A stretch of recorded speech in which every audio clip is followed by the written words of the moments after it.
तो शॉपिंग मोर hello hi नमस्ते मुई इप्सिता वेलकम करछि आज गोटे न्यू मिनी ब्लॉग को।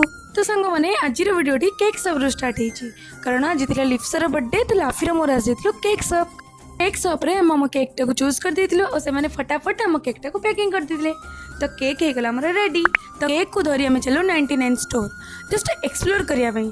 तो 99 स्टोर को एक्सप्लोर कला भितरे हमको मिल जेतला एते छोटा सा क्यूट सा बर्गर। तो लाफी बेले भोकट जदि एमती बर्गर को देखिए तो सी थोड़ी ना रही पार।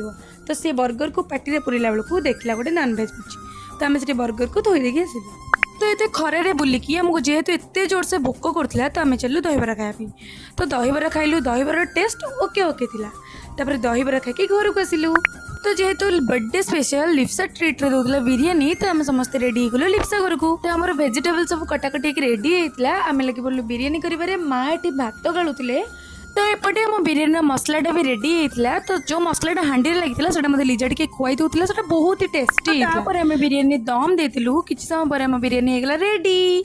तो आम सुंदरी काजल एठी कचुम्बर बनाऊे सांग मैंने सतर बिरियानी एत टेस्टी होता। देखुना झील भी आमर कहे बिरियानी बहुत टेस्टी होता कहीकि क्या लगुच एबे कह। तो सांग मैंने आज वीडियोटा बहुत लॉन्ग हो गलानी बर्थडे सेलिब्रेशन वीडियो पार्ट 2 देखा कले आपण मैंने प्लीज मो चैनल को लाइक शेयर एंड सब्सक्राइब करके इंस्टाग्राम रे फॉलो करने को जमा भूलि। रहुची जय जगन्नाथ।